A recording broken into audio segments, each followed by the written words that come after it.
Well, hello everybody. Welcome to the Choir Directors Academy. I'm your host, Angela Elaine. It's good to be here. It's good. As they say, any day above ground is a good day. Hope everybody had a great day on today. But these are some good things that music leaders should do as well. Number one, acknowledge the success of your department. Acknowledge the people. Hey, Lisa. Acknowledge the people who contribute to the success of your department.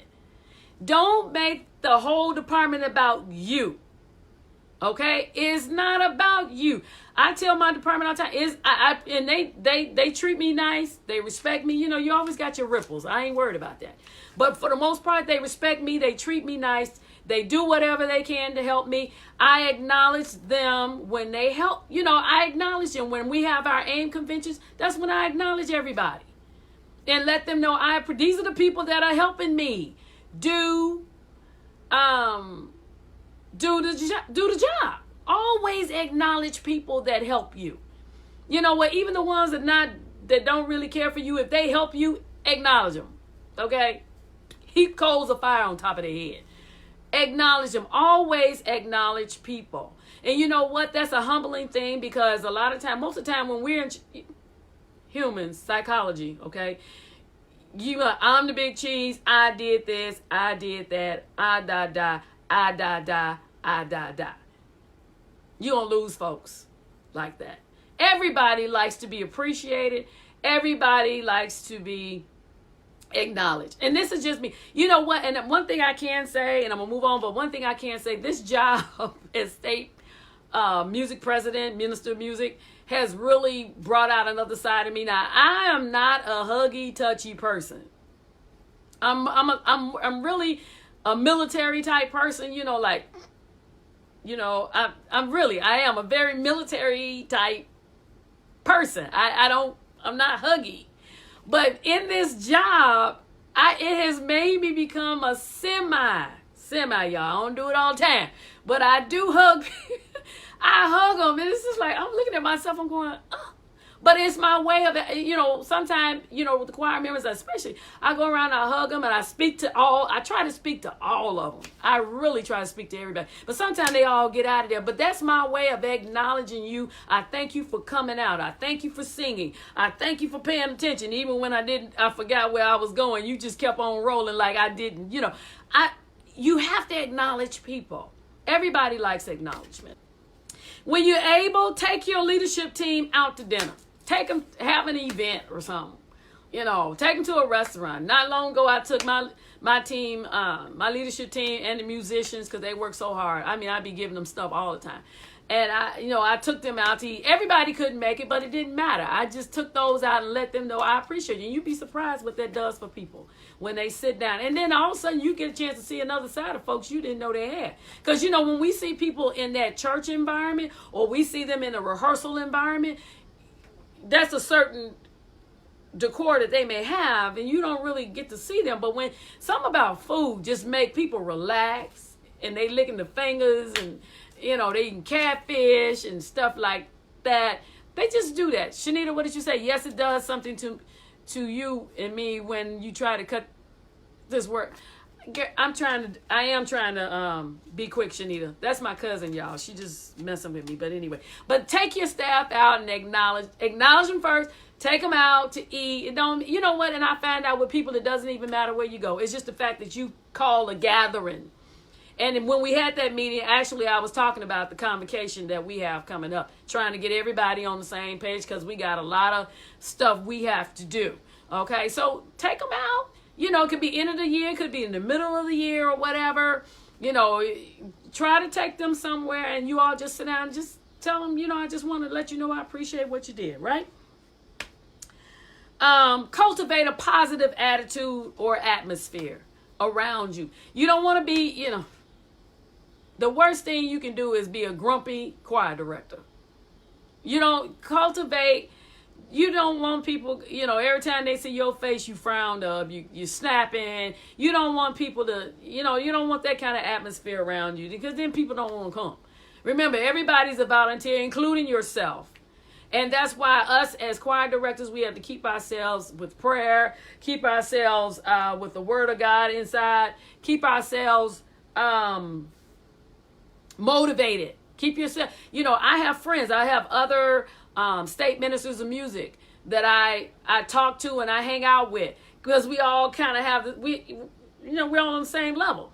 So, you have to learn how to fellowship and get around and do things. I mean, be around people that inspire you to be positive.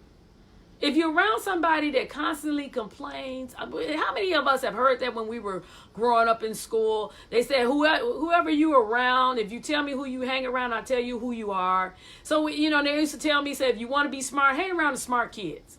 Because, and it's true. I used to hang around people that were just like, oh, okay, I don't care.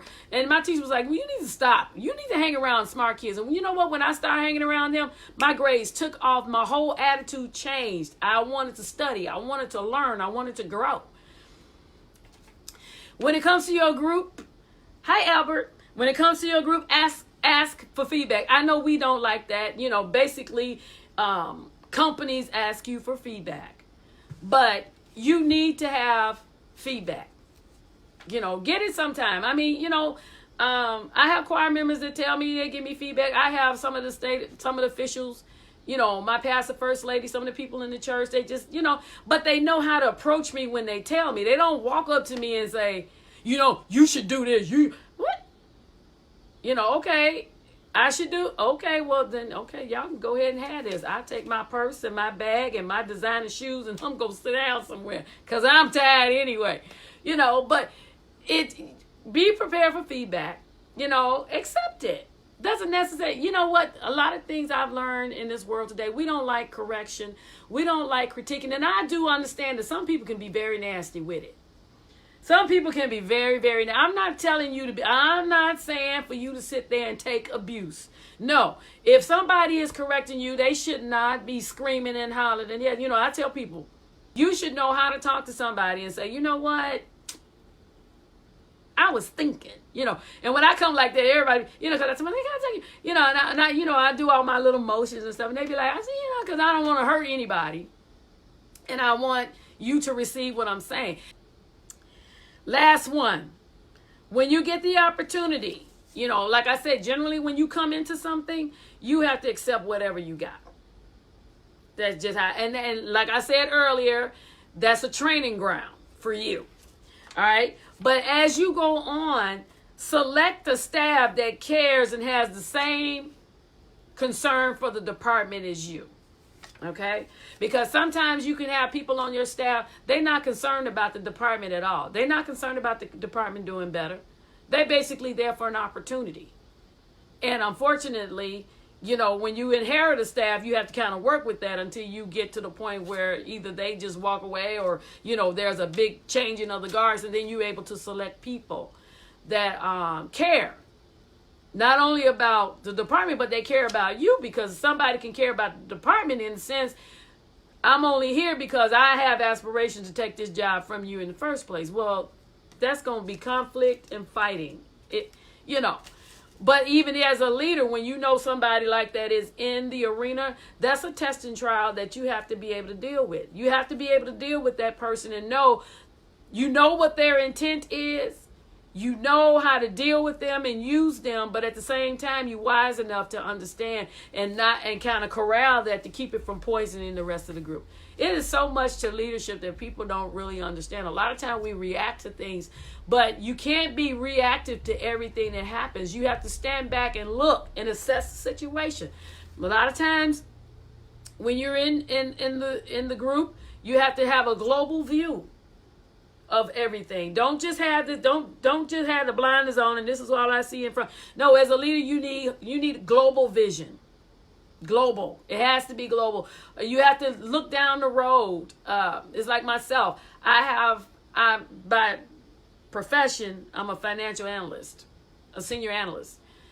And I have hey Kashan, I have my own budget set up for my own personal life. But what I do is I created something and I have it set up so that whatever I spend today, I know the effect of it down the road.